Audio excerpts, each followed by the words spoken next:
That's okay, I suppose. Hold on, let me just adjust this really quick so that I can sort of see both you guys and me. Not because I'm a narcissist, but you want to be able to see how the video is going. Yes, Adam, it is straight from Future Bob's wardrobe. You guys will notice that I occasionally, for live streams, borrow Future Bob's hats, which takes traveling into the future to do so. So anyway, great to see you all on here. Okay, so here's what we have for on the agenda today. I've got a bunch of questions that... Oh, shoot. Hang on. I've got a bunch of questions on my clipboard here that came in from YouTube and from Patreon that I'm going to go through. And I'm going to try to address as many questions as I possibly can on that that are live that you guys are asking. Glad you guys can hear me. That's great. Kasami, is that how you pronounce it? Kasami? So you're right now doing a first handling session while you're watching this? That's fantastic. Congratulations. I love that. Okay, so let's do what I promised. So you guys, I had on my Instagram and my Patreon, I posted what I thought were fantastic photos of bottles of Scotch with snakes. And I had people vote on 3 snake Scotch pairings. And number 3 won out. And and here's what happened. I was thinking that I was like, I think I want to drink Ardbeg tonight, which is a lovely Scotch. They all are fantastic. But I kind of wanted to go with the Ardbeg. So I put Echo on the Ardbeg because everybody likes Echo, my little super dwarf. And I thought that, okay, so they'll vote for the Ardbeg. But then on my last one, I had this bottle of Lafroig, which is my go-to. This is my favorite, really go-to Scotch. I put little Tiger Lily on the Lafroig, and as soon as I saw that shot, I was like, oh, that's gonna win. Like, you can't. I mean, she is.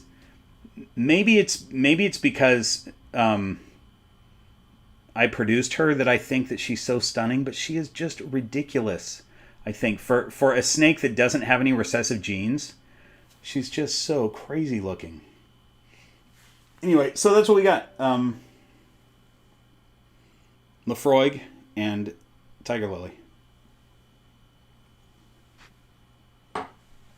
And I'm going to silence my banjo with this thing because you guys probably can't hear it, but I can.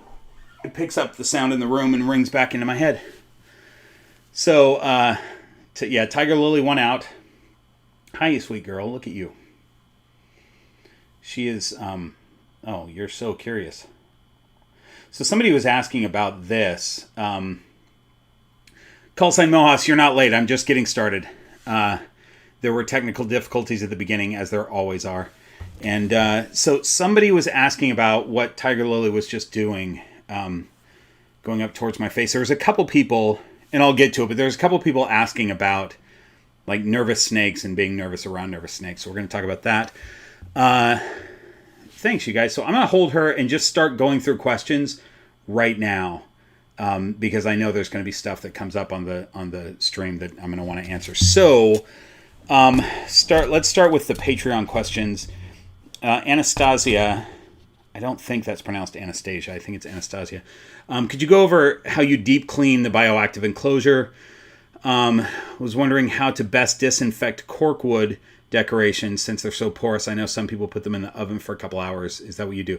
Yeah. So that's 2 separate things. Disinfecting the bioactive. That's a tough thing because I do use F10 or chlorhexidine on the sides. Like I don't spray it all in the bioactive, but at the bottom of the inspector's hide where he sits on the glass, I disinfect that with F10, and I'll spray it like in his cold side hide, which is just dirt. He uses that as his bathroom. So when I spot clean, I'll just spray the top of the dirt with chlorhexidine or F10. And that works, but I'm trying not, I don't spray it on the plants and all over, I try to keep it away from the little cleanup crew, the isopods and such, if I can. So that, okay, and then cork, when you're initially going to put cork into an enclosure, whether it's bioactive or not, cork or any kind of wood, especially if you find it outside, I bake it. Some people freeze it for a while. I bake it first because that'll kill all the little bad things that are in it. And then after that, in fact, I just did it today. When I clean out enclosures, which I did full cleans on all my enclosures this morning, it took me forever. I just douse them in F10 and let them dry. So I just get F10 all in the cracks and everywhere and just let it dry. I clean off, I spot clean, if there's urate on it or something, I clean that off. But other than that, it's just dousing it in F10. So there's that. Let's see, hang on.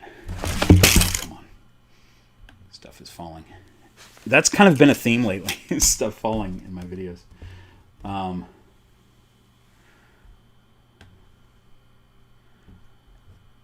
Okay.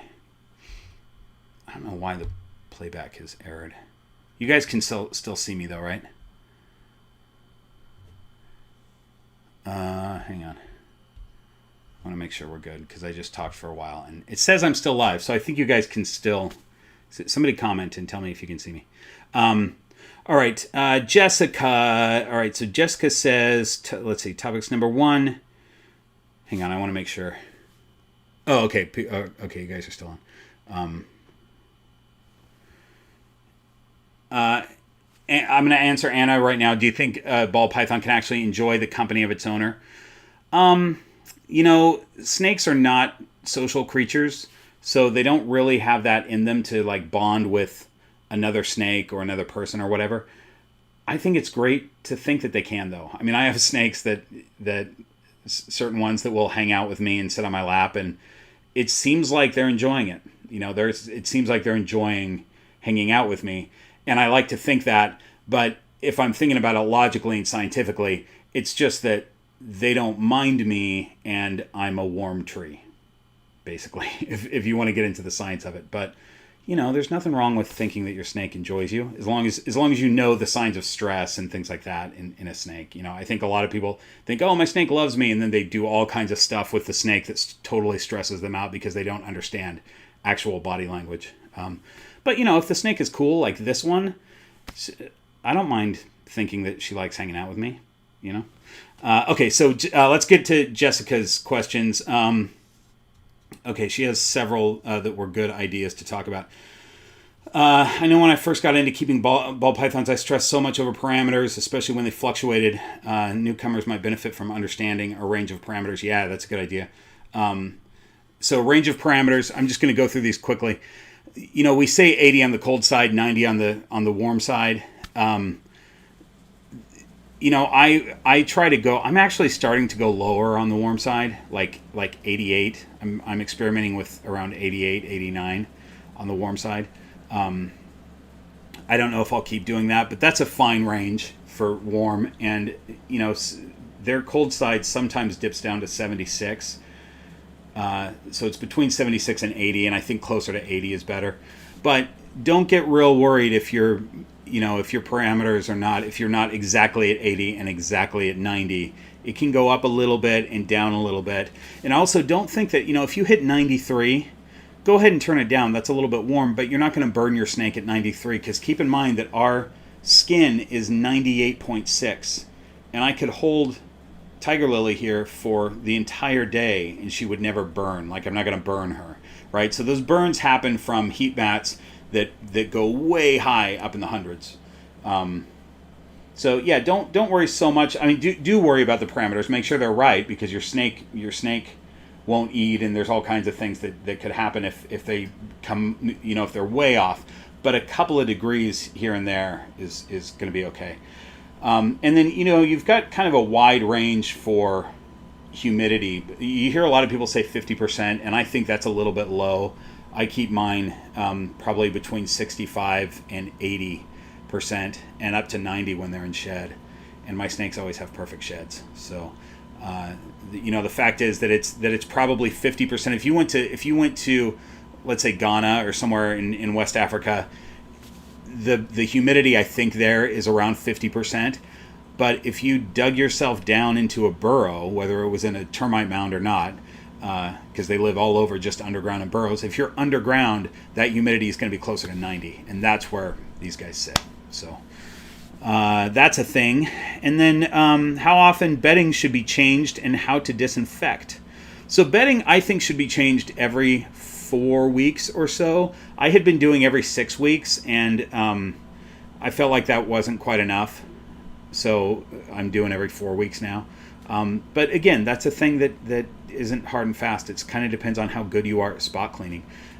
Spot cleaning is really important, that you make sure that, I make sure that if I see a urate, not only do I pick up the urate, but I pick up the cocoa husk that's around that, because that's going to be soaked in pee, right? And then I take an F10 cloth and I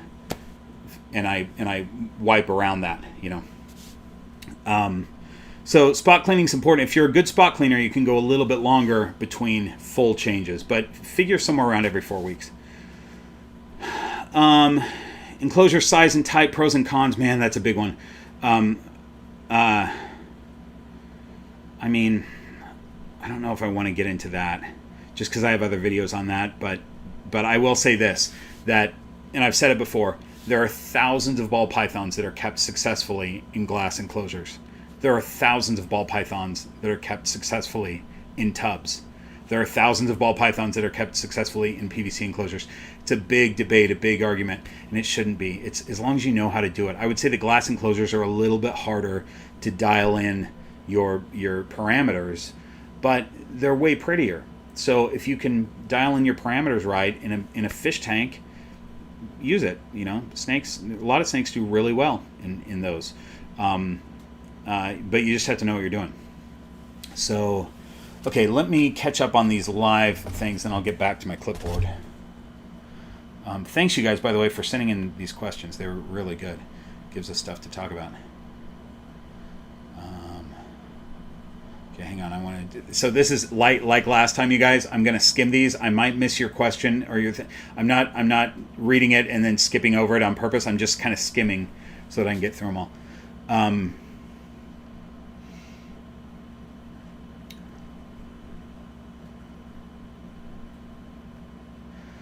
Teresa, so Teresa says she's talking about how to get Kent okay with snakes. Kent will never be okay with snakes, I don't think, but we'll try. But you're really talking about your family members that think they'll eat the cats. It's just a matter of educating them, getting to know as much as you can about the species, which is something that I think every exotic pet owner should do anyway. Get to know as much as they can about the species, so that when your family members or friends or whatever has something to say, you've got some actual facts and knowledge to talk to them about, and not in an argumentative way, obviously, but just talking about snakes, and you've got this knowledge, and you know that a snake like this, even a full-grown snake like this, would not eat a cat.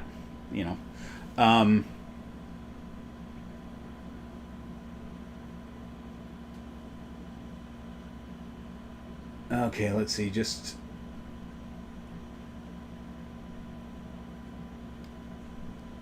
Yeah, Adam said it right. It's talk to them about snakes if they're interested, but don't push it on them, which I'm a real big proponent of. People that are especially afraid of snakes, you don't want to push it on them because it'll have the reverse effect. But oftentimes people that are afraid of snakes are really curious about snakes, and so when they ask, I talk to them about it, and I've turned around a lot of people that were previously scared of snakes. Okay, let's see.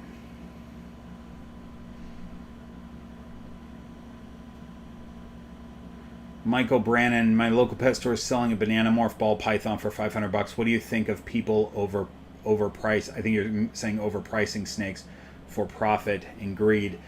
Well, I mean, if somebody's really overpricing a snake, it won't sell. I think that it's tough, because when you are involved in this hobby, it's a really expensive hobby, And if you can produce snakes and sell them to pay for your hobby, that's or to pay for your to feed your family. There's a lot of people that it's their primary source of income, and that's okay as long as they're doing it responsibly. I think that there's enough, especially Morph Market is such a great resource that, if a pet store is selling a snake, first of all, a pet store is probably going to be higher priced than, hi, cute girl, look at her, she's so cute. A pet store is probably going to be higher priced than anywhere on Morph Market anyway. I wouldn't say that they're overpricing. They're just pricing based on what their market will buy, And somebody buying from a pet store usually isn't doing a ton of research. And so, they can sell a banana for $500. So I always tell people to look, if they're considering buying a snake from somebody or from a pet store or whatever, just look on Morph Market and see what the going rate is for those particular genetics, But I don't have a problem with people selling. I mean, I've got some snakes that I'm selling that from a clutch, and I'll probably sell more next year. So let's see.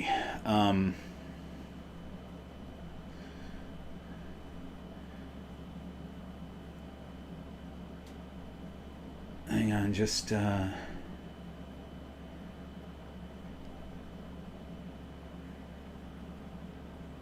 Missy looking to upgrade from a tub, needs some advice. Look at my. I have an upgrade video. You're looking to upgrade from a tub, though. It sounds like into some other enclosure.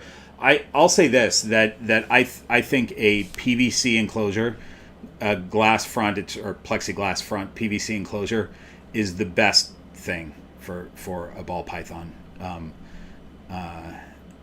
That's probably the best. I don't have any ball pythons in one. I have a super dwarf reticulated python in one, but I only have one, and you don't have to fight the humidity and temperatures and stuff like that like you do in a full glass enclosure with a screen top. So that's what I would say to that.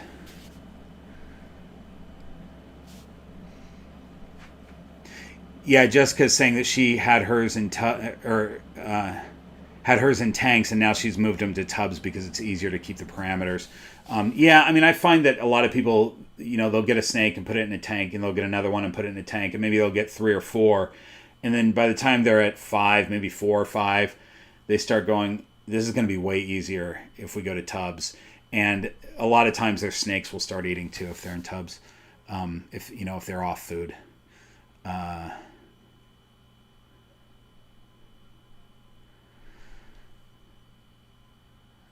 Okay, I'm going to hang on. Let me just get to the bottom of this.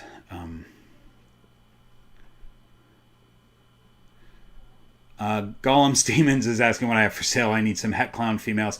I bet you can find some het clown females pretty easily on Morph Market. I only have one left, you guys, of the ones. We'll talk about that one that I have available still. My only male is still available, and he is a spot nose inchy extreme gene. He's really cool. I'll pull him out in a little bit. Let's see.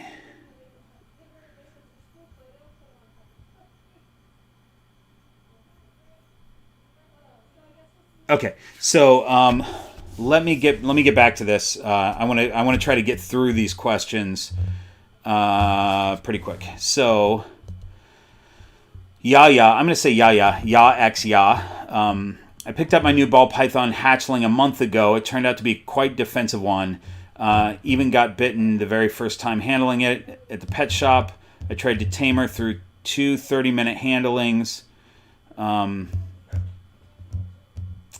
She seems to want to run away from me during handling. I don't think she's timid because she never balled up and spends a lot of time out of the shelter. Could you please get some advice on how to handle this kind of ball python?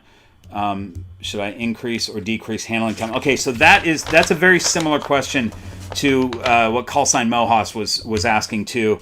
He says, my wife and I have the same situation with our new ball python when it comes to his face getting too close. We also have a little bit of anxiety when it comes to taking him out of his enclosure due to always flinching. He's not one to hiss or strike, but having such a docile and zen animal become very agitated upon contact can sometimes be spooky. Yeah, it can. So, this is a thing. this is not it's not like, oh, I got a ball python that happens to be spooked. It's just that this is a snake, and snakes get spooked, and especially baby snakes. So this isn't something that just, with a month or two of handling, all of a sudden they won't get spooked anymore. I'm watching this adorable snake check out my hat right now. We were talking about snakes and new surfaces and doing this quick tongue flick in my last video, and that's what she's doing right now on my hat because she's never been on it. So she's doing these really quick, short tongue flicks to see if this surface is safe. Okay, so even my most docile, we'll take Damara for example. If you know Damara, she's just my pinstripe, but she is the probably the most used to being handled snake. Most of mine are used to being handled, but Damara especially is just completely chill. But if I reach in, and especially if I go for her head, she's going to flinch. That's just snake behavior. And usually, hatchlings like this are a little bit more unpredictable as far as if they're going to strike at some point. But once you've had them for a while, you'll know if they're a striker or not. This one is this chill. She's totally happy to be out and explore, but most of the time when I go to pick her up, she'll hiss at me. But that doesn't mean she's going to strike. It just means that I woke her up and she doesn't know she doesn't know it's me, right? It could be anybody. It could be any predator. And so she's hissing like, "Hey, get away from me. I don't know who this is." And then when I pick her up and take her out, she recognizes the environment of my hand, and that's true with a lot of those hatchlings in there. Are super docile, but they'll be vocal about not wanting to be disturbed if they're asleep or something, So that's pretty common with hatchlings. How to deal with it is, the question was increase or decrease handling times. I think regular handling is good. If your snake acts stressed while you're handling it, then you want to keep it to about 15 minutes. If the snake seems stressed when you pick it up, like hissing or whatever, defensive a little bit when you pick them up, but then chills out when you're handling it, handle them for a little bit longer, and you can do it. You can do it each day as long as they're not in shed or as long as they haven't just eaten. Give them a little handling session, and then it's kind of up to you whether you do it for 15 minutes for a really agitated snake, or if you do it for a while, just to get them used to you. And then also do those things that I've talked about in some recent videos, which is just being near your snake in their enclosure, not messing with them, and opening the door or opening the tub and letting them smell your hand without you picking them up. Just letting them get used to you. So that's that. I hope I answered that a little bit.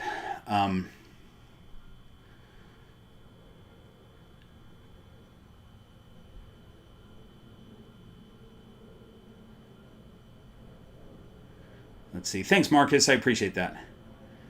It's a nice compliment.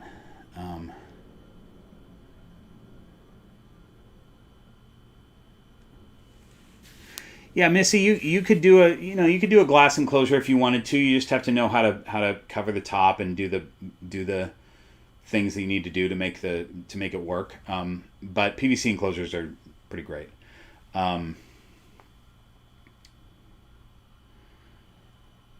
Okay, let me get back to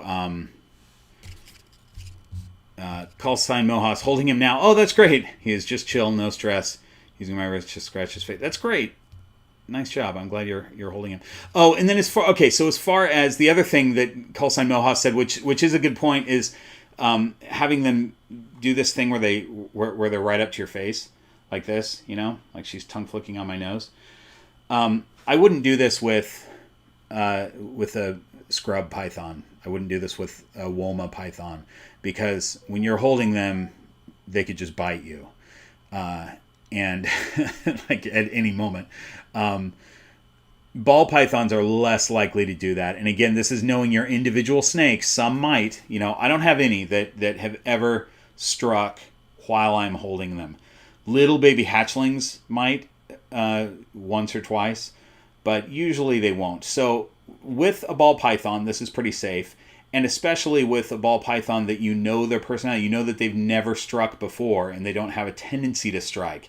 They don't think of you as a possible predator. The chances of them striking at your face are pretty slim. But I've seen pictures of people that get tagged in the face by their like reticulated python or something, and I don't mean like a massive 200-pound retic, but like a super dwarf or something like that. And it's 2 bite marks on their face, like right here, and little tiny blood marks. Not that big of a deal.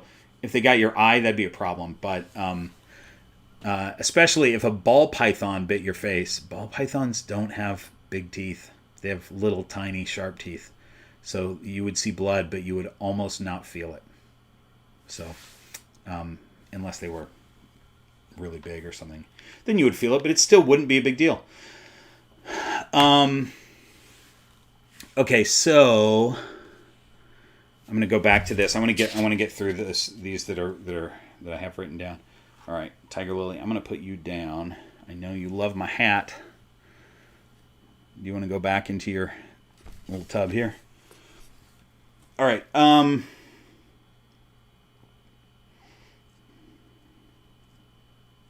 Okay, M2M Grub and Gamble.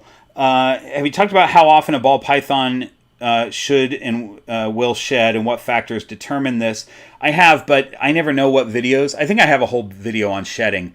But, oh, Dan, thanks so much for the super chat. That's really nice. Just wanted to drop a tip before I go. Thanks for being here, man. Appreciate it. And thanks for that super chat. That's really nice. So for the sheds, yeah, snakes are individual and they'll shed when they're ready to shed, but normally a shed is because of growth. And if you have a growing snake, so a hatchling or subadult, you can figure around every 6 weeks, but that's not a hard and fast rule. Sometimes they'll go much longer, sometimes they'll go shorter. Another reason that they'll shed is if they were sick, if they were recently sick or have parasites or something like that, they'll shed to get rid of that. So, but it's usually just because they're growing. So once they become adults, snakes grow their whole lives, but after about say 3 or 4 years, they'll slow way down in their growth, and so they won't shed as much, But and then you've got breeding females that have like a pre-lay shed and a pre-ovulation shed and stuff like that, but that's different. So if you're not feeding your snake enough and they're not growing, they're not gonna shed as often,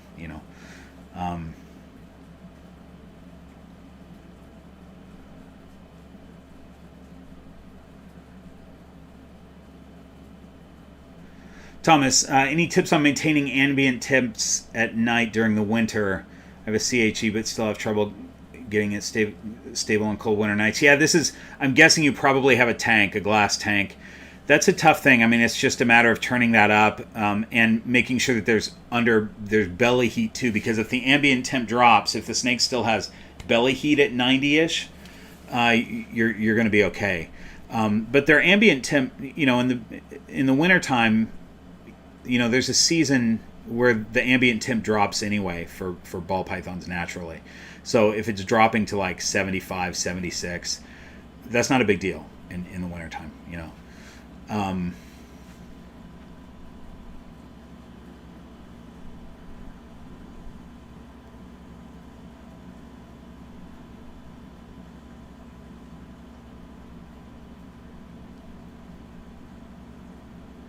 Okay, let me see if I understand this. Andrew, new to owning a ball python, 3-year-old male. We fed him a week and a half ago. The past 2 days, he had his mouth all the way open on the side of my head, and yesterday bit my shirt. Neither were strikes. Bit your shirt, but it wasn't a strike. I don't know. If a snake, there's yawning, which is you're going to see the snake open its mouth. It looks like a yawn and then close it again. But if they're hanging their mouth open, that's a sign of a respiratory infection. And especially if you see saliva, if there's visible saliva in there, like what's the word? Like strings of saliva or bubbles in their mouth, that's a sign of a respiratory infection. So that might be what you're describing, but it's hard to tell by what you're describing.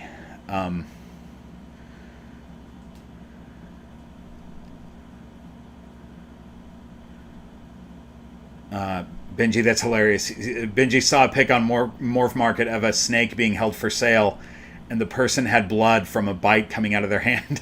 That's so funny. This snake is for sale, and their hand's dripping with blood. I love it.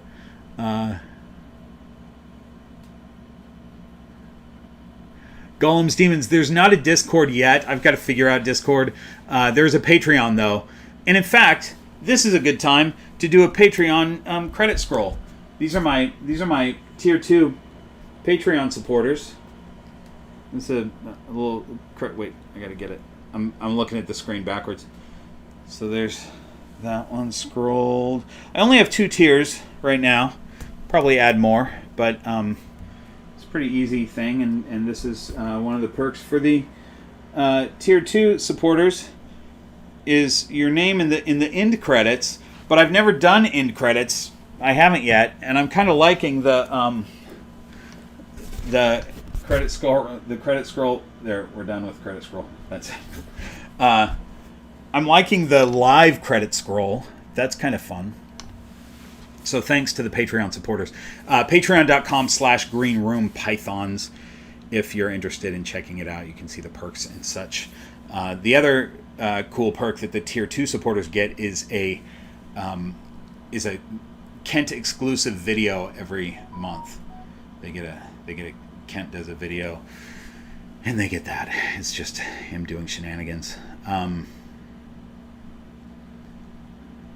Okay, so let me get back to this. Danielle B. Would like to know if you have a solution for how to relieve anxiety about possibly having a snake bite you. Okay, so yeah, we talked about that. Let me see if there's... Recently bought my first ball python in July. He hasn't bit me, and he's been great every time. Actually, we didn't talk about this specifically. Every time his head gets close to me, I panic and get scared thinking he's going to bite me.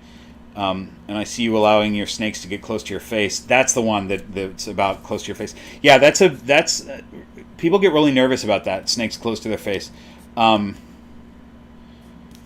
So here, I'm going to put Tiger Lily back really quick. Hold on one second.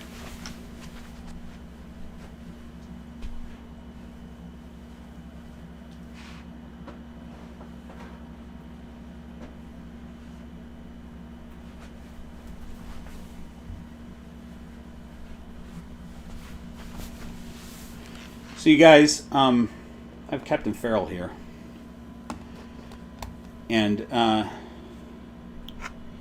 so Captain Feral... Hi, buddy. Hi, buddy.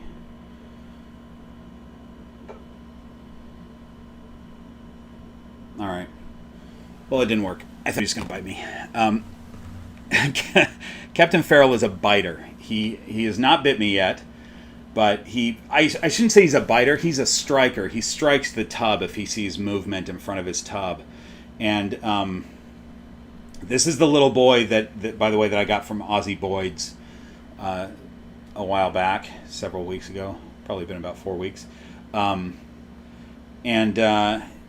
know, he needs some socialization, which I've been giving him.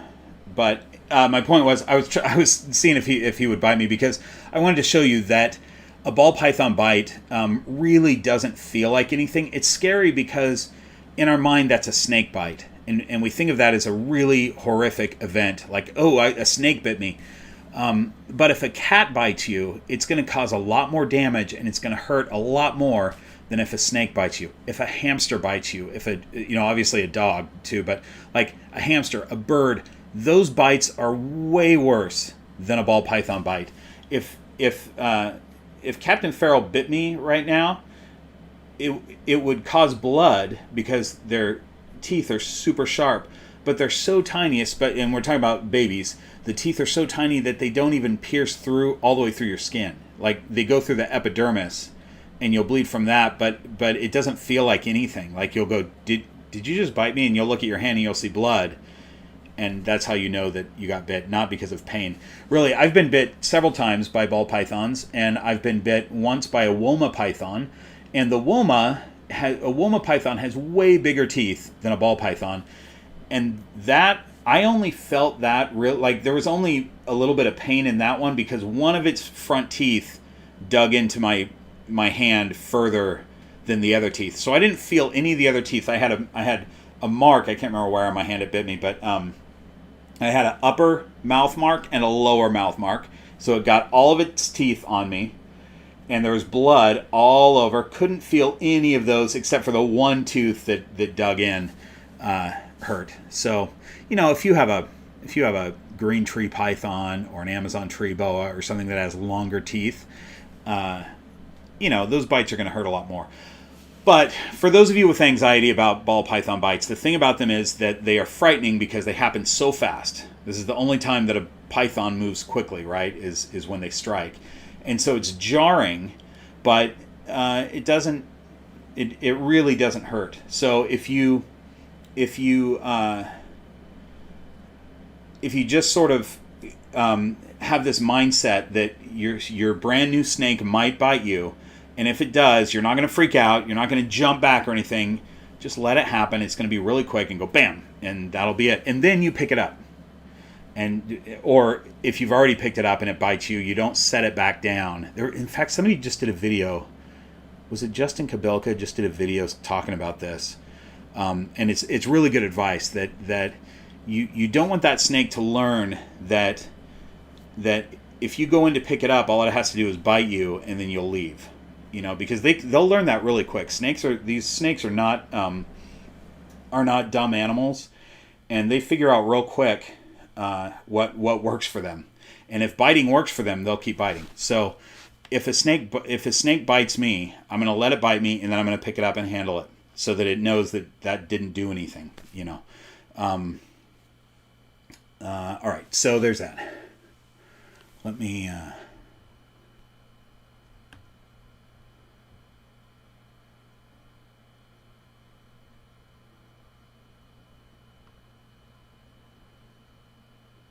Andrew, you like the 10-year Lafroig too? Yeah, I'm a big fan of Lafroig. It's good stuff.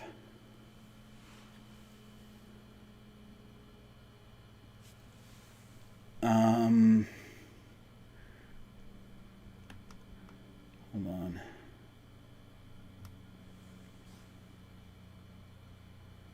Do you feel like the amount of confidence you have going on to grab a snake has any effect on if they bite you or not? Yes, absolutely.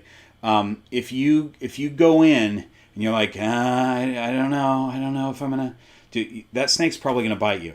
But if you just go in and go boom and pick it up by the mid body, with a hatchling, I can do this. One hand, a couple of fingers. With a bigger snake, I would go two hands. But mid body, you're not going face first. You're not scaring them. I really think that snakes animals in general can read energy a lot better than humans can read energy, because we read what other people are thinking by speaking words and communicating that way. And I think that there's an energy that when you go in with confidence, this happens with a dog. When you go up to a dog with confidence, you can manage that dog, right? But if you walk up to a dog fearful, there's a good chance that if that dog's a biter, you're going to get bit, And it's the same with a snake.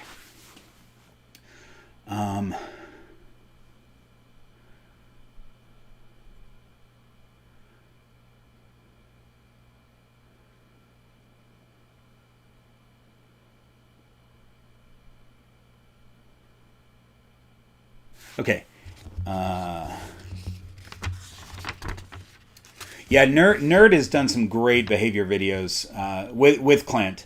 There's a whole series with Nerd. I think anything that Kevin does behavior wise, Kevin is a really smart guy and knows reptiles really well. I think that because he's like a heavy metal dude and wears sleeveless shirts and stuff, that might turn certain people off and they go, I'm not going to watch this guy. But he is like the smartest reptile guy that you could watch. You can learn a lot from him. And then he does those videos that go way over our heads that are like veterinary videos. He's, showing how he's operating on a snake, which I would never try. But I love Kevin's stuff. I usually fast forward through all the like sensational craziness and just get to the information. It's good stuff. Okay, so we're getting through this, you guys. We got that one. Have you covered how? Okay, from Poncho 400. Have you covered how often to feed and how to tell if the snake is under or overweight? Yes. I have. There's some feeding videos, but real quick, I feed my snakes that are juveniles or, and we're talking ball pythons, not reticulated pythons, not other kinds of snakes, but ball pythons.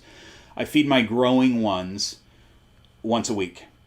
I feed breeding females once a week in breeding season. But as they get bigger, and especially males, I'll cut it to once every 2 weeks. And if they get a big meal, it might even go longer than that I wait. Snakes can go a really long time without eating, you guys. And in the wild, there's probably never been a ball python in the wild who ate every week. It just doesn't happen. They just don't find food every week. And so their bodies are designed to, putting Captain Farrell back so he's comfortable. Their bodies aren't designed to constantly be eating all the time. So there's somebody else, I think it might be in one of these questions that I wrote down, that was talking about how they fed their snake and then it looked like the snake wanted to eat 3 days later. They do, and they will, but it's not because they're hungry and they need food. It's because they're opportunistic feeders and they don't know when their next meal is coming. So they'll start they'll digest a bit. It takes a snake about 10 days to fully digest a meal, but after like 3 days, they can move around and start looking for more food. It's not good for them to. I mean, they'll in the wild, their likelihood of finding food 3 days later is pretty low. I mean, it takes them a long time and it takes a lot of tries for them to actually get food, but they'll start hunting again. So if you just give them food every time they start hunting again, they're going to be massively obese. And we keep a lot of snakes obese in this hobby. So, as the snakes get older, cut the feeding back, and also don't feed them massive amounts. My breeding females in breeding season get medium rats, and in fact, like Damara, she'll get a couple medium rats back to back because we're trying to pack on the weight because she's going to go off food for several months during breeding season. But a big snake like that in the off season can be on small rats. It's feeding night to night, and she'll get a small rat. So, and then we'll ramp her up to mediums and more frequent feedings as we get into breeding season. All of mine, this is breeding season for most people, and all of mine laid late this year or didn't go at all. So their season doesn't start until February. So that's why I'm still in the off season with mine. Let's see. Okay, so let me. I want to try to finish up. Oh, snake is over or underweight. Yeah. I almost want to show you. So there are charts, but there's a body type. There's ball python body type charts that you can look at, but you kind of want to see the spine and then a triangle going down almost. And you also don't want that fatness on the tail. I want to show you, let me put Captain Farrell back and clean my hands off really quick. And then I want to show you Kata because she's overweight. It's a good example.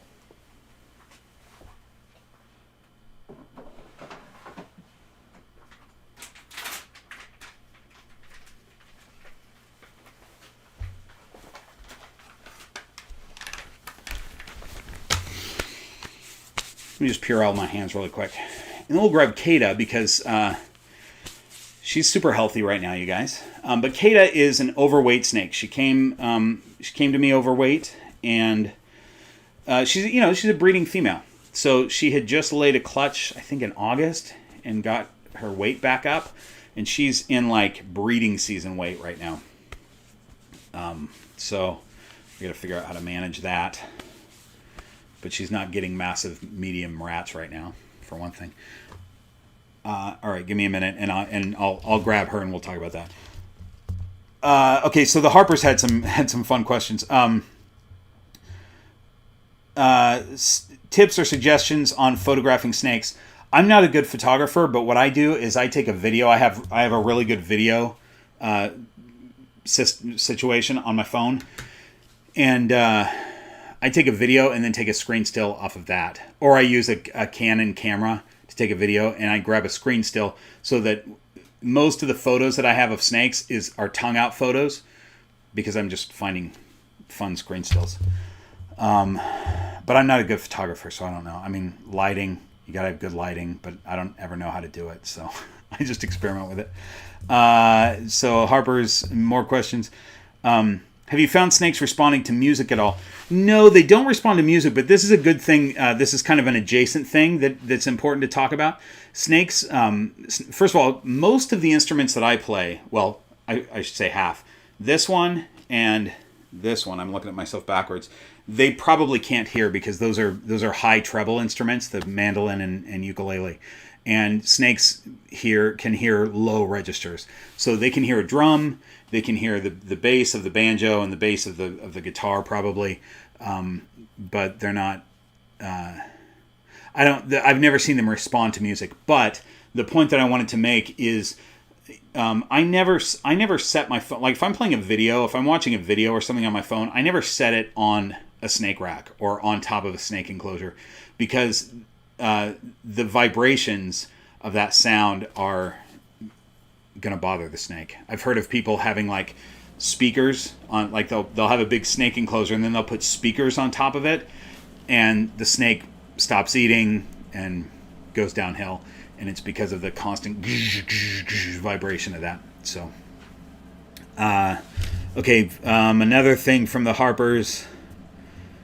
These last two are fun. Do you do anything creative or crafty with snake shed? No, but one of my close friends, Cherie, takes some of the sheds and makes jewelry out of them. She'll put I don't know what it's called. I can't think of the word now. But like a what's it called? That plasticky stuff that you put over, like you put it over a snake skin, and then you've got this little pendant that's a snake skin thing. It's pretty cool, especially when you can do it with a head. You can have the eyes in it and stuff. It's pretty cool. What is that skull-like thing that we can see a reflection of in your guitar? It's not a reflection. It's actually... Where's my guitar on this side? It's so weird to see myself backwards. This is just a skull sticker that I did because I bought this guitar, and when I bought that guitar, I was in like a pirate-themed Irish band. It was this crazy band that I mainly played mandolin in, and I thought, oh, I'll probably play guitar also in this band, and I never did. But I like the skull. Technically, if you put stickers on your instruments, it's going to deaden the sound a little bit, but I didn't mind it for the cool look of that skull. And it's a skull made of flowers, by the way. Can you see that? It's all flowers. It's pretty cool. Anyway. Oh, that hot librarian. Thanks so much for the contributing to the Scotch fund. That's so nice. I appreciate that. A little super chat from that hot librarian. Okay, let me... So that's it for the Harper's questions. There's a couple more on my thing, but I want to go through here and see if... Lisa Gordon, I don't have any boas. I love boas, and I especially love Amazon basin tree boas. That's one of my bucket list snakes. But I don't have any right now, just pythons. I figure it's green room pythons, and I have so many bucket list pythons that it's going to be a while before I can get into boas. But man, I love like a good IMG black, jet ink black, thick, square-bodied boa. They're so cool. Man, that Lafroig is good, you guys. If you like Scott, if you like the flavor of leather thrown into a campfire mixed with garden soil, that's your drink. It's delicious.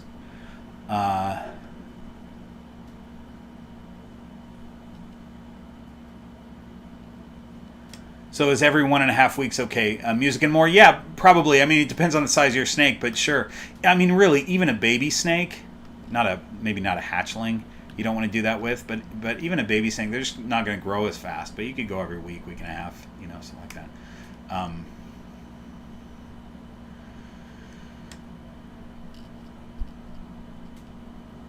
that. Zach, I've got some videos on switching snakes to rats, mice to rats. You can scent them. There's a number of tricks.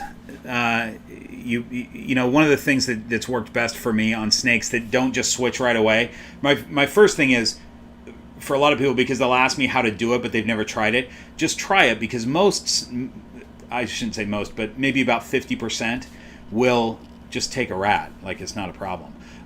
But if they don't take it, there are things that you can do to scent. You can scent the enclosure, blow thaw out a mouse, blow that scent with a hairdryer into their enclosure, but then offer them a rat. Make sure that the rat has been rubbed on the mouse really good, or in mouse bedding, maybe sat in mouse bedding for a while, stuff like that. There's all kinds of little tricks like that. Okay, before I forget, let me grab Kata and go back to the weight thing. Let's look at an overweight snake really quick.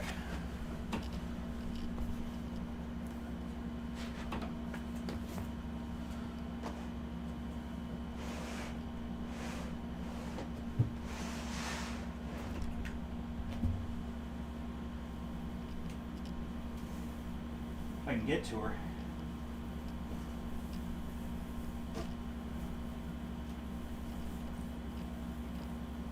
Oh, look at you, pink girl. You're in shed. I love when a white snake goes in shed because they just turn pink. I don't know if that shows up very well, but her pink belly probably does. But she is pink all over. So Kata here, she is, she's not obese. She's not terribly overweight. She's a standard breeding female, but it's a good example of, here we go, of overweight. So first of all, the way she's holding her tail, you can't see it, but if that tail above the vent goes fat like that, and I'm kind of doing this with my hand just to show you, but her vent is, her cloaca is on the other side, obviously, but right about here, and then she's fatter on the other end. It should be a gradual taper, and then, hi baby, and actually, you know what? She's not looking too bad.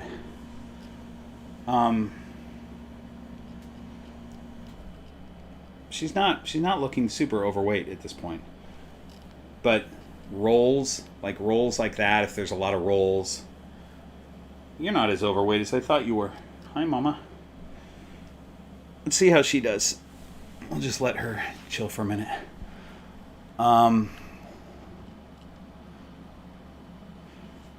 Midnight Mandy, thanks for the super chat because you like my style. That's so sweet. That's really nice. Oh, Lori. Yes, of course you can see your little girl. What a nice super chat. Oh my gosh. That's such a big super chat, Lori. It doesn't cost $50 for me to show you your girl. All right, but that's really sweet. I appreciate that, you guys. All right, let me hold on one second. I want to put her back. So, rolls, I mean, again, she's not awful overweight, but also I would like her to taper a little bit more, maybe. If she wasn't a breeding female, she's fine as a breeding female, but she would maybe taper a little bit more. I kind of thought, for some reason, she's fatter in my mind than she is in real life. So you're not too bad, babes. All right, let's put you back. And then let's get Lori's little girl. So for those of you, hang on. Okay, I'm going to put Kata back really quick.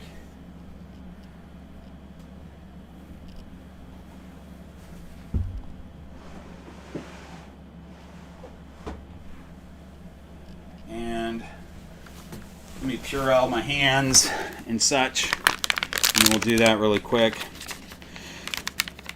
All right, so for those of you who haven't been following along, I have all but one snakes that were available from the Freya and Ron pairing have sold. And I have one left that's available. So I'm going to show you Lori's little girl that she got. This is Lori got the most. I mean, they're all really social and cool snakes, but Lori got the most social one, if we can call a snake social, in that number 2 is always wanting to come out.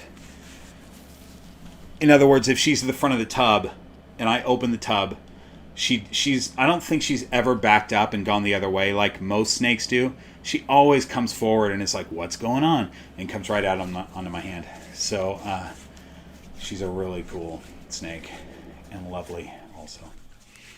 All right, so let me grab her.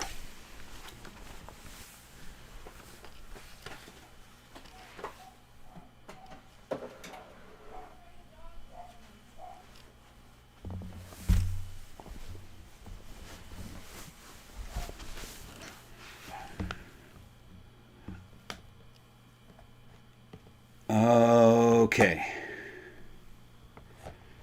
Here is Marie, right? That's what you're naming her? Marie Curry? So she was in her hide.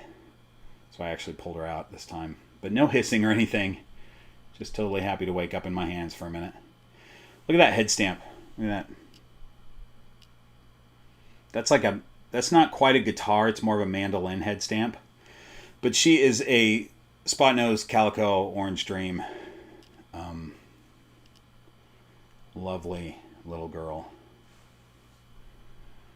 And has taken every meal that I've offered her. So she's great.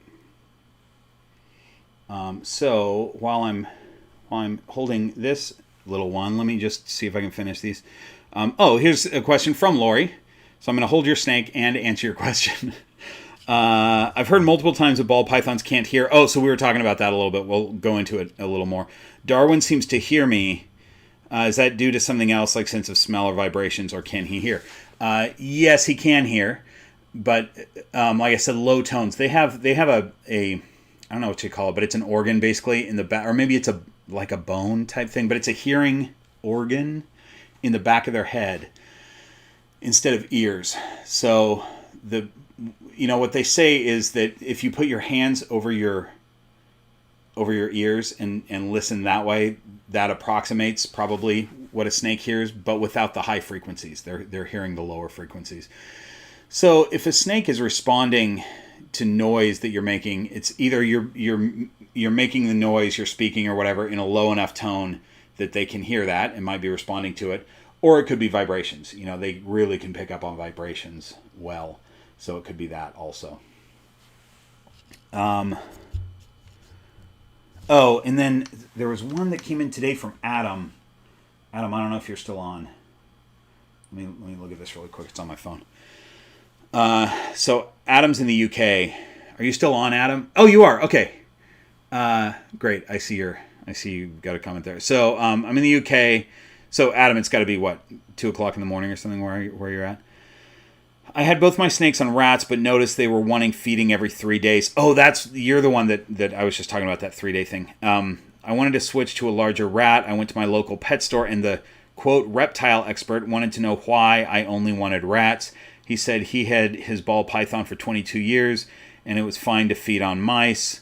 What's your opinion?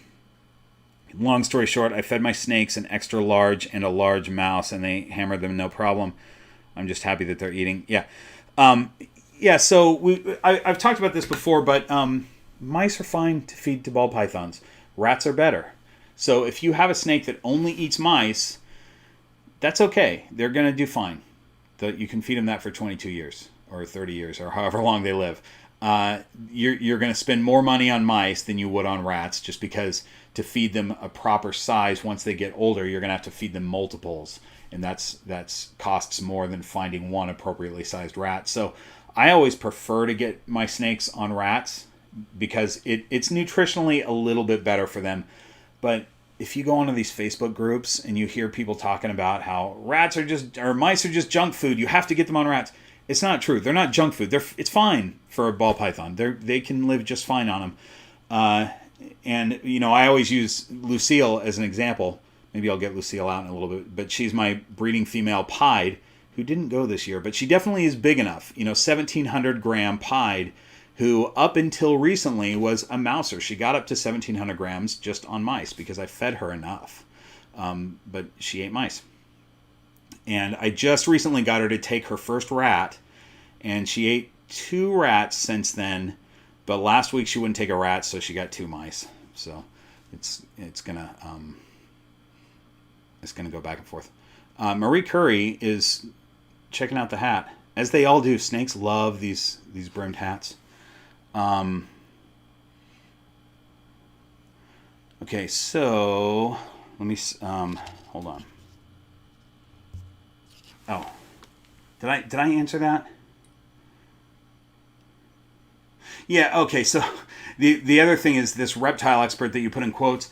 Yeah, I mean, I've said this before too, that generally people at the pet store are not going to be experts in ball pythons. Now, this guy has had a ball python for 22 years.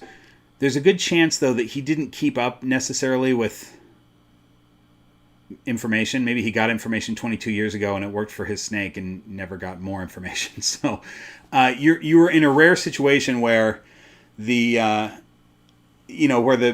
pet store guy... What's going on here? Oh, you're just digging in. She really wants to stay on the hat. I'll let her. Where the pet store guy has ball python experience, at least. Usually they don't. They know nothing about snakes or whatever. So you were right to put that in quotes. The reptile expert. All right, let me see. Okay, I tell you what. Let me get, since I have Marie here, let me show you the one that is still available real quick, because he is awesome.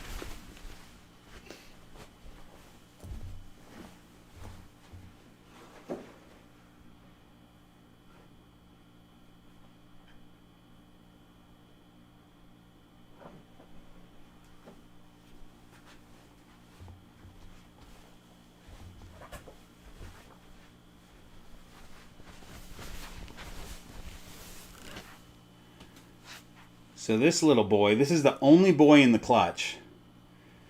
And he is a spot nose inchy extreme gene. And look at his, so he's got more of a guitar shaped head stamp, but it also kind of looks like a guy with a mustache. Like a guy maybe wearing a mask over his eyes with a mustache.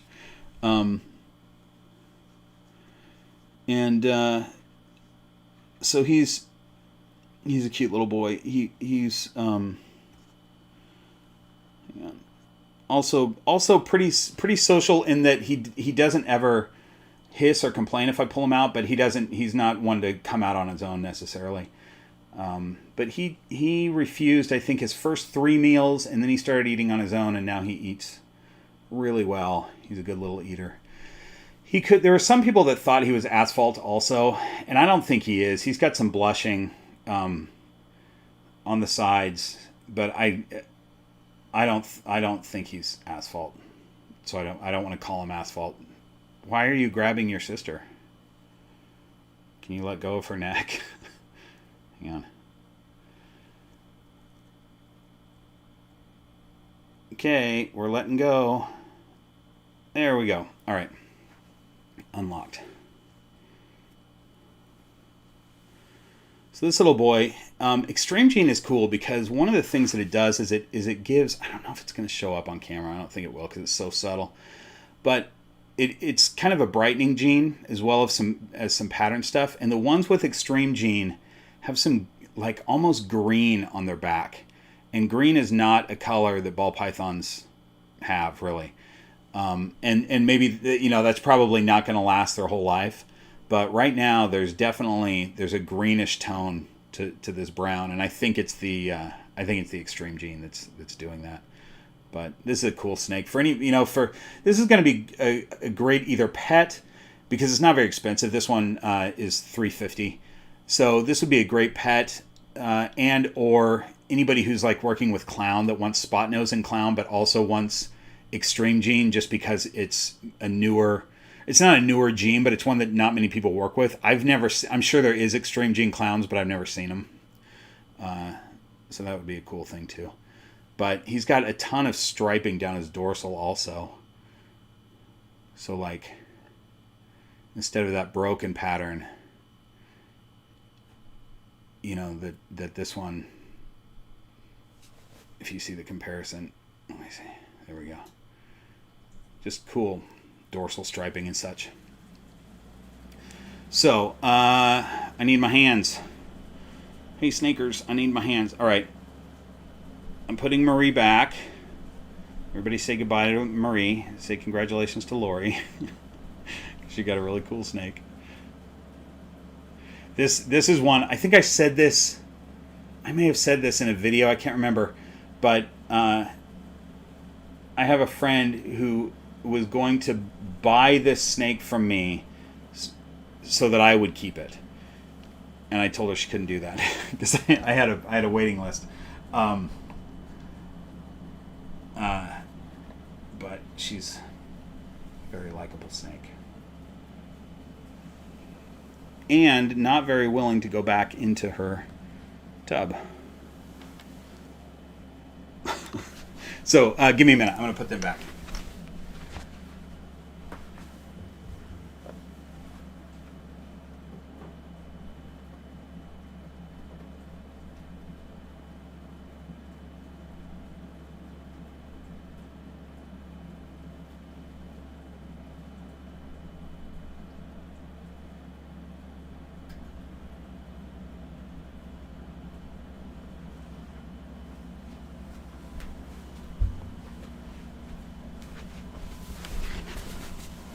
Okay, hi you guys. Let me, I think I'm done with the questions. Yeah, so that took me an hour to get through the questions that were asked on previously on Patreon and YouTube. And now we're just chatting. Thanks for all the hat compliments, you guys. I like fancy hats, as many of you know.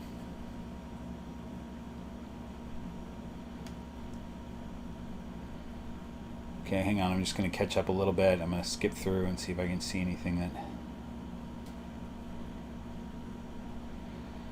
Oh, Mary, I wish I could ship to the UK. It's customs and all that kind of stuff. It would cost so much money to get a ship snaked. To get a ship snaked to the UK. That's what I meant to say. We would have to find somebody who was shipping a whole bunch of reptiles, like Dan over at DM Exotics. I'd have to pay him to throw that snake in a box that was going to the UK or something. Anyway, it's not doable, unfortunately. I would love to send you guys a snake though.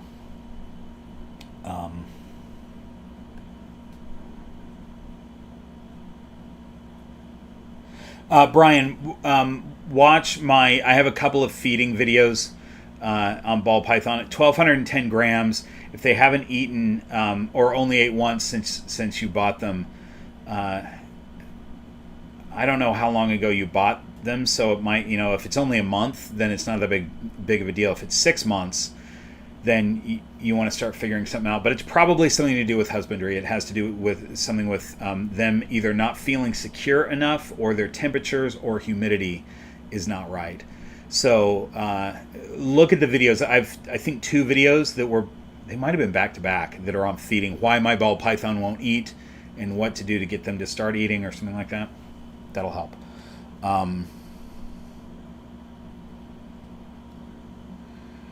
What do you recommend for humidity? Live in Colorado and it's dry here. Cocoa husk substrate, maybe mixed with forest floor. And I say that maybe just because I haven't personally done it, but I know a lot of people do that, and it helps with humidity.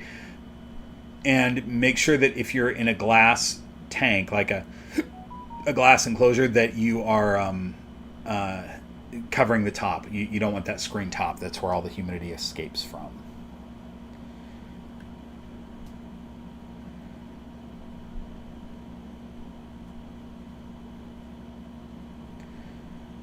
Do you have a morph breakdown video? I mean, not really. I've talked about morphs, and I have some genetics videos where I talk about morphs. But there are so many morphs in ball pythons, like hundreds. In fact, I just read an article the other day talking about how scientists are using ball pythons as a model for now the words escape me, but a model for figuring out how phenotype genetics work. Genetics that affect the look of different animals. They're using ball pythons to figure that out because there's so many morphs. And I'm not an expert in every morph, and I'm certain, like, I'm not a morph expert at all, really. I know enough about genetics to be dangerous, but as far as identifying morphs and things like that, I'm not that great at that. But I love them. I think they're really cool.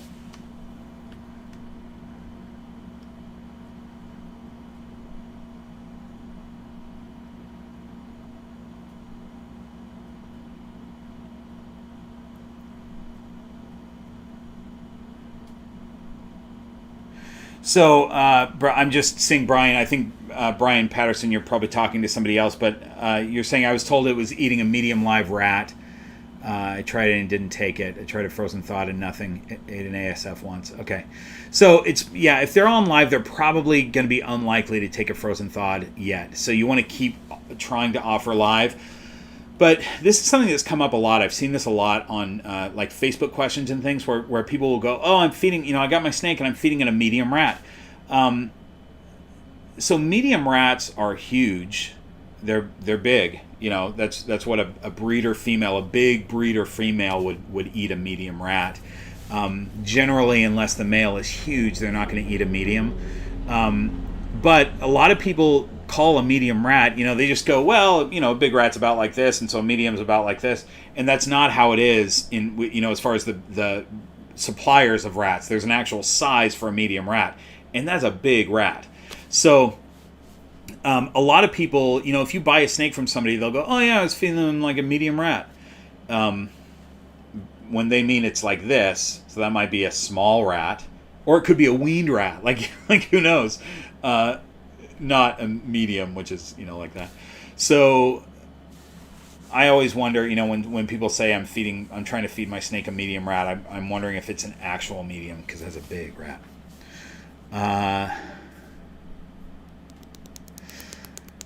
Mary, you could try to come for a visit and take the snake home, but I don't know if you'd get on an airplane, because I don't think snakes on a plane are actually allowed, probably because of the movie. But I'd love for you to.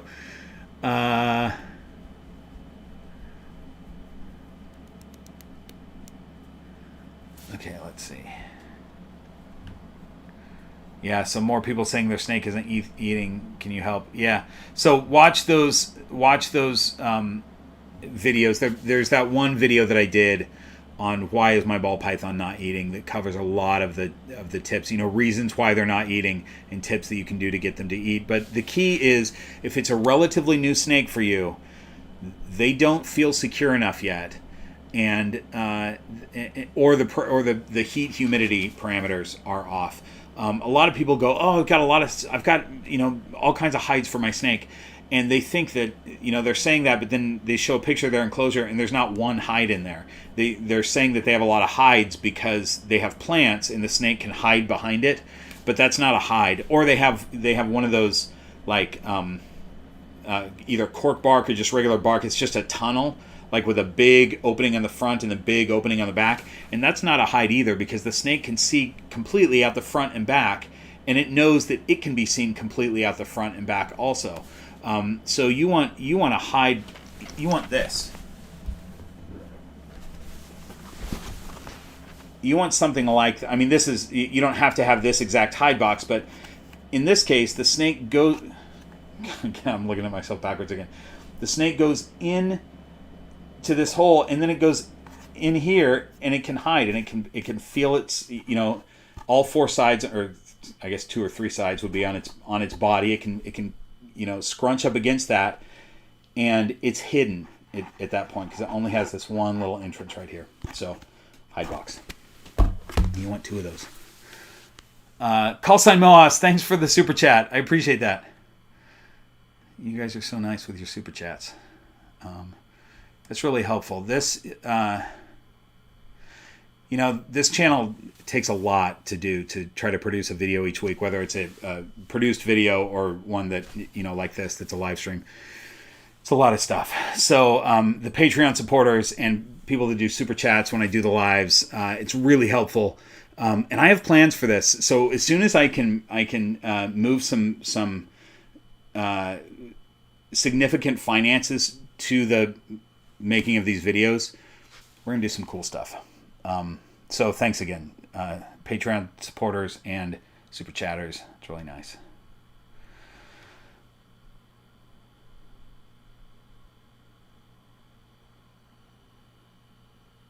Benji asking if you should just get a normal ball python for your first.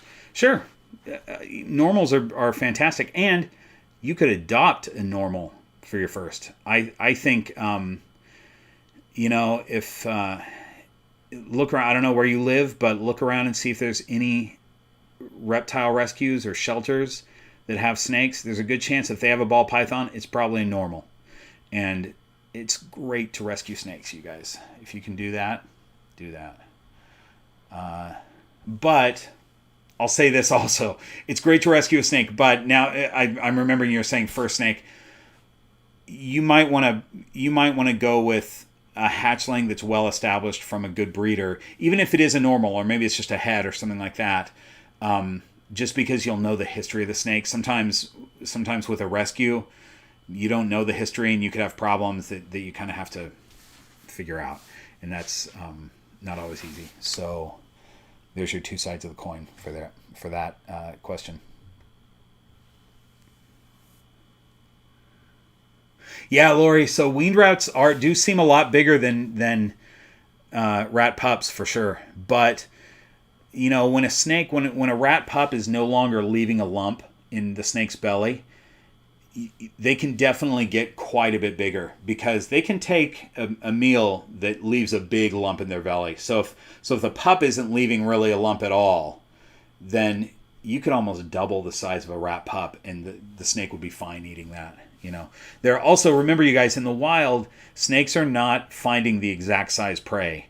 They're either finding something that's too small, or they're finding something that's too big, and they can handle too big. It's and by too big, what I mean is what we would consider too big. Like, whoa, that's going to leave a huge lump in their belly. They can do that. They're a snake, and their jaws are hinged, and their neck and their jaws are really stretchy. They can handle that. It's just that it puts more stress on their internal system than we want to put.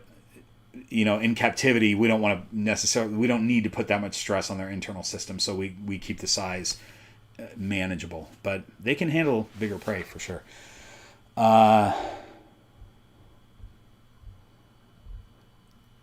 Lisa asking me what my thoughts are on spider. I love spider. I think spiders are beautiful. I wouldn't breed spiders, just because I don't want to deal with I want to lessen any neurological disorder or anything like that I have to deal with in my snakes. So I'm careful about not breeding anything that has a known neurological thing. But I love spiders. Spiders are supposedly some of the best eaters for some reason. They eat all the time. People love them. They're great. I personally would not breed them. I don't judge people that do breed them, though. It's just that it's not something that I want to necessarily breed. But I think they're awesome and they look so cool.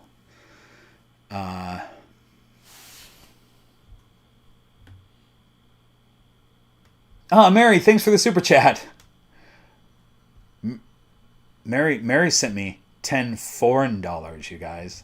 The little L with the thing, the little lira L thing. She sent me 10 of those. I appreciate that, Mary. It's so nice. Okay, let's see. Let me scroll through these really quick.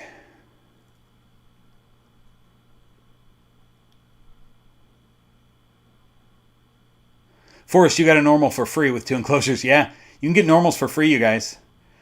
But, if it's $25 or $50 or something, you got a snake that you're going to have for 30 years, hopefully, right? 25, 30 years, something like that. So don't be afraid to pay for what you want to pay for to get the right one.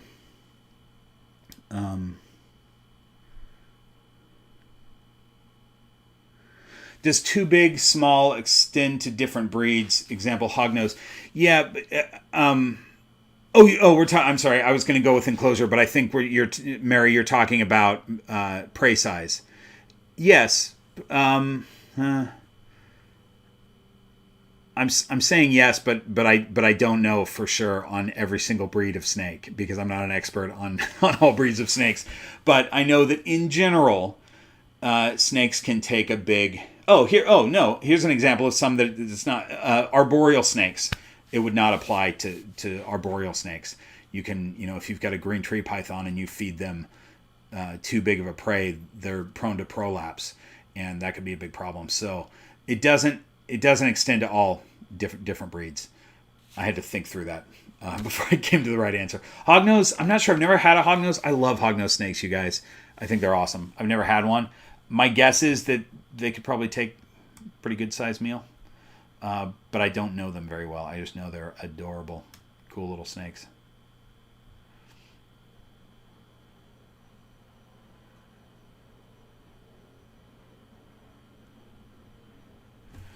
Okay, I'm just skimming through this.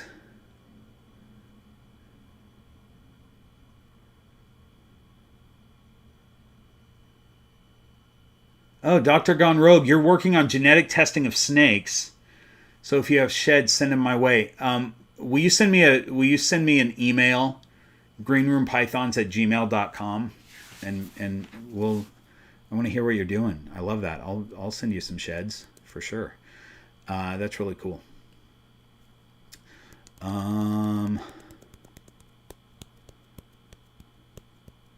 Call San Mohos.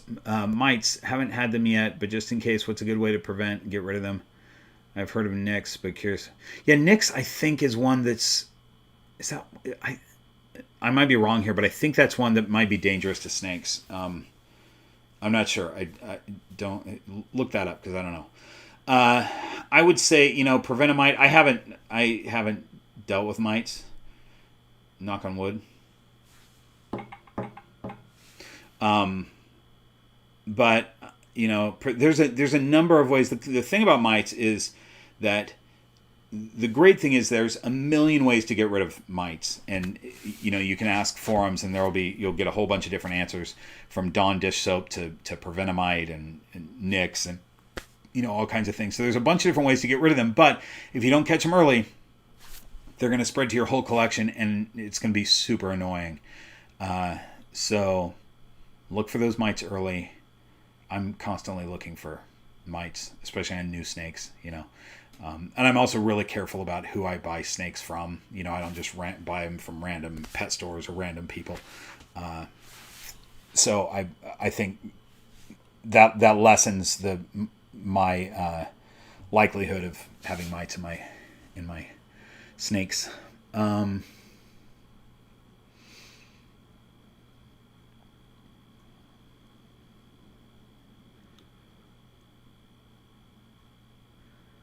Okay. So, let's see. Let me look and see what I forgot here. Did we do it? I think we did it, you guys.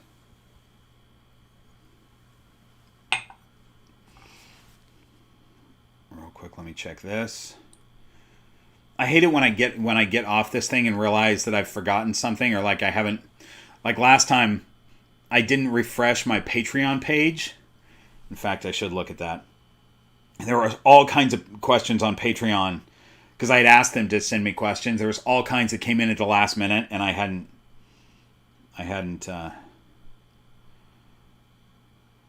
Oh, I want to tell you about. I know what I'm forgetting. So, for those of you following along, Damara had a clutch of all slugs and one potentially viable egg that I saw like little veins in that I incubated. That egg never went bad. It never smelled bad. But I cut it the other day because we were on day like 56 or something, and it looked awful. It just didn't smell bad yet.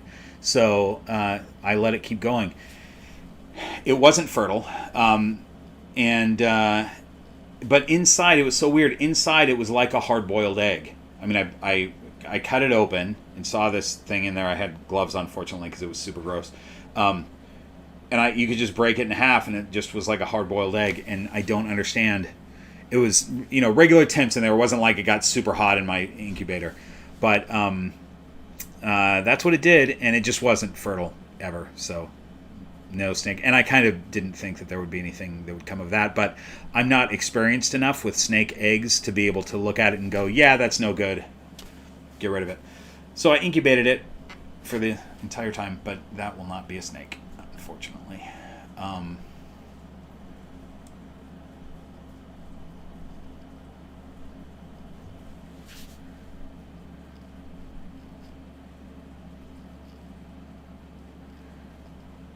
Oh, Benji, yeah. A good video would be questions to ask a breeder, either online or at an expo. Yeah, that's true. By the way, you guys have great ideas for videos, and I'm starting to get my video ideas from questions from you guys, so thanks for being so creative. Because sometimes, like it's hard to come up with a idea for a video every week sometimes,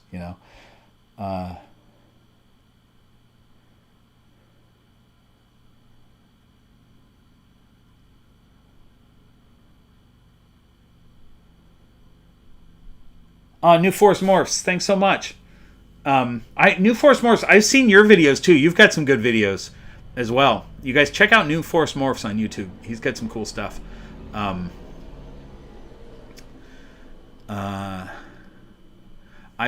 came across, I'm trying to think of what it was that I feel like I sort of recently watched, maybe. It was something that I was looking up.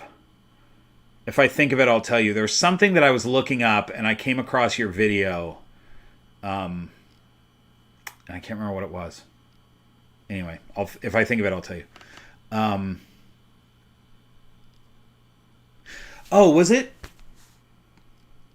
Did you do New Force Morphs? Did you do a video on maybe het clown markers or something like that? I feel like it was. I feel like you did something on het clown markers. You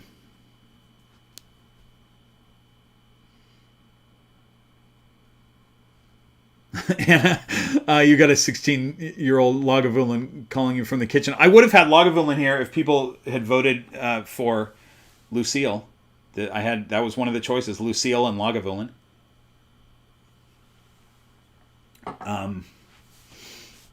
I've got a unopened bottle. I actually didn't. I was kind of hoping that wouldn't, because I didn't want to open that bottle of Lagavulin, but I would have if Lucille and Lagavulin was voted on. I would have opened that for tonight.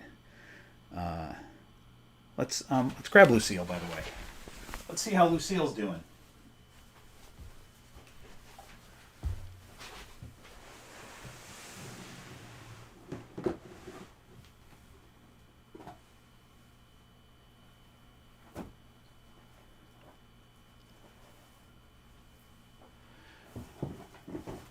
Hi there, babes.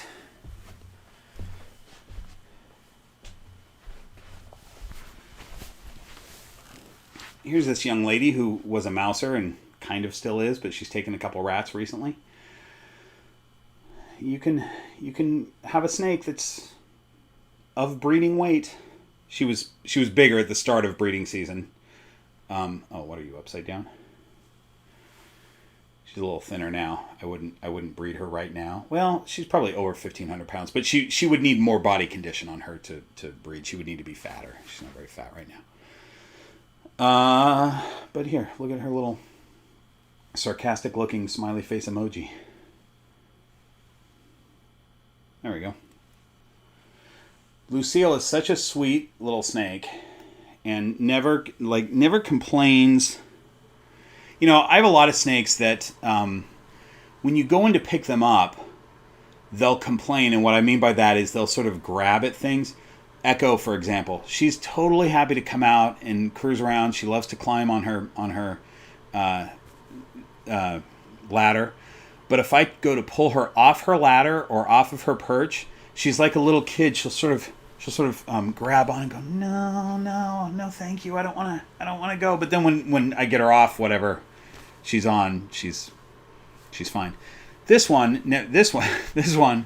never complains. She just kind of goes with whatever you want to do. She's just a sweet little girl. Okay, back to reading your comments.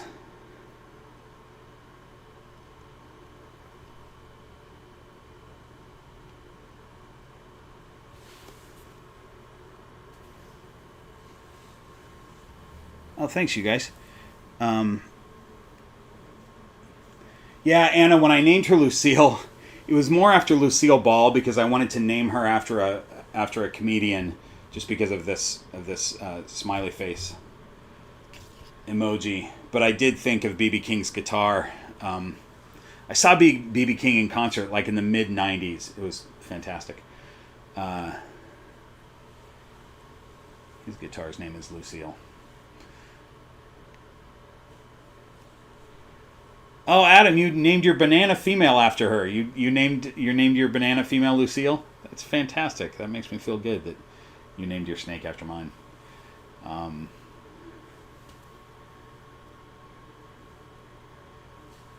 Let's see. Yeah, New Forest Morphs enrichment ladders for. I wouldn't say enrichment ladders for ball pythons. I would be real nervous. Even though I know that, like, Lucille would climb that ladder, I'd be right under her spotting because I'd be nervous that they would fall. But for an arboreal or semi-arboreal snake, man, that my little super dwarf Echo spends hours. She climbs up on that ladder and she'll sit at the top. She likes to sit at the top of the. She has a couple of ledges that I've put up there. And she'll sit at the top one, and then she'll come down to the hammock below and hang out there on the hammock. Then she'll go. She just kind of moves levels, and she'll be on it for hours. It's really cool. But when she's on it, I've got to keep an eye on her because she could come down onto the ground or move somewhere else. You know, I've set it in a place where she can't reach anything else. But if she got away from me, she's pretty tiny. I'd never find her again. Whereas this one can roam the house, and I'll always find her somewhere. Like, that's not a problem. I usually keep an eye on her anyway, but she likes to roam, and so I let her do that. She and Damara and Freya were out for probably 3 hours this morning because I was cleaning their enclosures along with all the others, and these three just went under the couch, hung out under the couch for like 3 hours until I had to put them away because I had to leave.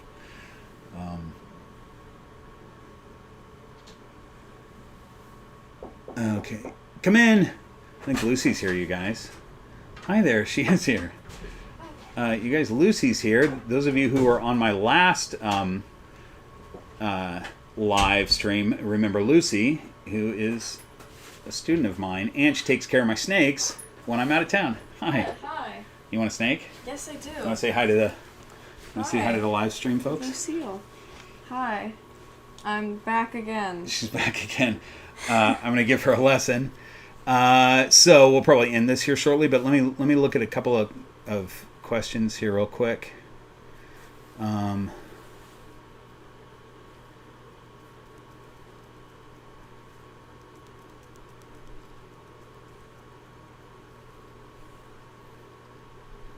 Yeah, New Force Morphs. That playpen works really well especially for subadult snakes. I'll put all my female subadults in there. Maybe not all. I mean, I'll put like 4 or 5 in at a time, and with a whole bunch of stuff and whiskey sleeves.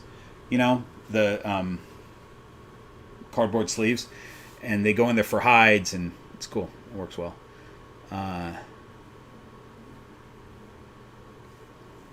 Yeah, Anna, that's right. They're heavy and they'll break ribs if they fall. So a ball python going up a ladder, that would scare me because they would break some ribs. And then you'd have a hard time getting them to eat for a long time.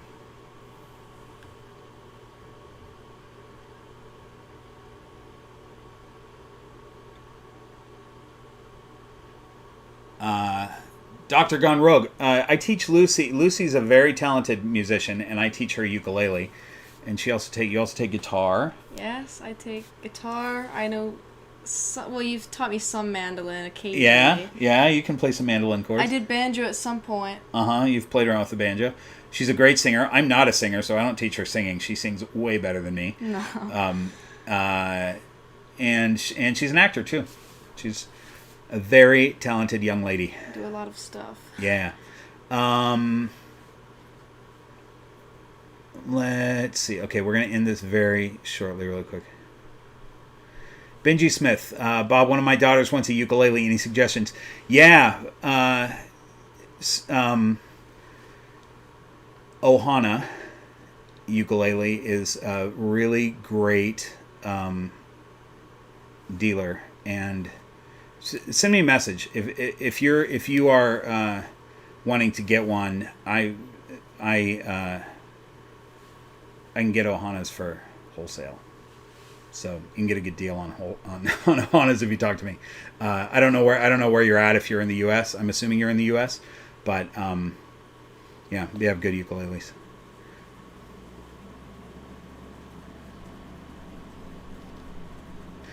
Okay, Dr. Gone Rogue, greenroompythons@gmail.com. Can I put it? I don't know how to do it here. I can't put it up here, but I'll figure it out. But it's just greenroompythons@gmail.com is my email. Okay. All right, this is it. I gotta give her a ukulele lesson, and then we're feeding snakes, right? Oh, awesome! So the deal is, I've taught Lucy for 3 years, so I've become friends with her mom and such, and so she is different than all my other students in that we figure out a time for her to come over. It's usually on snake feeding day. When I'm done teaching, she comes over and I give her a lesson, and then she helps me feed snakes, which is cool. And sometimes we watch zombie movies. That's right. That's true.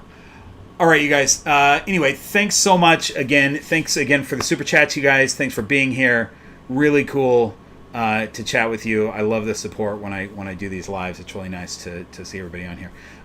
So I don't know when the next one will be, but soon-ish. All right. I'm going to do this awkward thing again where I try to... Okay, I'm going to hit in broadcast. Okay. If you do it on there, you got to hit it on YouTube and then hit on there. But let's see what happens if I hit it on the program itself. Okay. All right. Bye, you guys. Thanks for joining me.